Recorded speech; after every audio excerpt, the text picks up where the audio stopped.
Ankleshwar GIDC police દ્વારા ધાર્મિક વિધિના બહાને મહિલાને વિશ્વાસમાં લઈ સોનાના દાગીના પડાવી છેતરપિંડી કરનાર ગેંગના ભેદ ઉકેલી ગણતરીના દિવસોમાં 3 આરોપીને ઝડપી પાડ્યા।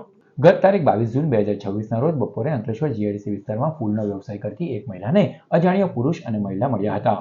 બંને ધાર્મિક વાતો કરી ખાસ વિધિ કરાવવાથી ધંધામાં પ્રગતિ થશે તેવી વાતો કરીને મહિલાનો વિશ્વાસ જીત્યો હતો। ત્યારબાદ વિધિના બહાને મહિલાએ પહેરેલા અંદાજે ₹63,000ના સોનાના દાગીના ઉતરાવી લઈ બંને આરોપીઓ ફરાર થઈ ગયા હતા। આ બનાવ અંગે અંકલેશ્વર જીઆઈડીસી પોલીસ સ્ટેશનમાં ગુનો નોંધાયા બાદ પોલીસે તપાસનો ધમધમાટ શરૂ કર્યો હતો। પોલીસ તપાસ દરમિયાન surveillance, CCTV footage, human sources અને ટેકનિકલ સર્વેલન્સના આધારે આરોપીઓની ઓળખ કરવામાં આવી હતી।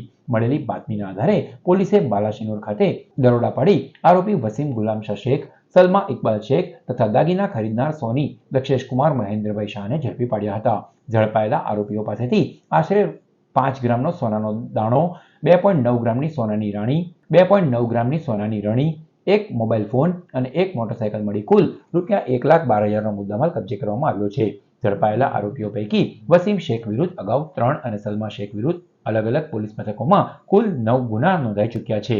ત્યારે પોલીસે ત્રણેય આરોપીઓ વિરુદ્ધ કાયદેસરની કાર્યવાહી હાથ ધરી વધુ તપાસ હાથ ધરી છે। મિલકત વિરોધી ગુનાઓ જે છે તેના ડિટેક્શનના ભાગરૂપે માનનીય આઈજી સાહેબ તથા એસપી સાહેબની સૂચના અન્વયે અંકલેશ્વર જીઆઈડીસી પોલીસ સ્ટેશનને ખૂબ મોટી સફળતા મળી છે, જેમાં આ જે ગુનો જે છે તે ડિટેક્ટ કરવામાં હકીકત એવી છે કે આ બે પતિ પત્ની જે છે જેનું નામ છે વસીમ ગુલામ શાહ શેખ તથા સલમા ઇકબાલ કમરુદ્દીન શેખ, તેઓ જે છે એ પતિ પત્ની હોવાનું દેખાડો કરતા હતા। જતા વ્યક્તિને ધાર્મિક વિધિમાં રસ હોય તેવી વ્યક્તિને એપ્રોચ કરી તેમને વાતોમાં ઉલઝાવી, તેમને લલચાવી, ફોસલાવીને તેમની પાસેથી સોના ચાંદીના દાગીના કે રોકડ જે પણ હોય તે પડાવી લેતા હતા, તેને પોતાની વાતોમાં ફસાવી અને આ રીતનો ગુનો આચરતા હતા।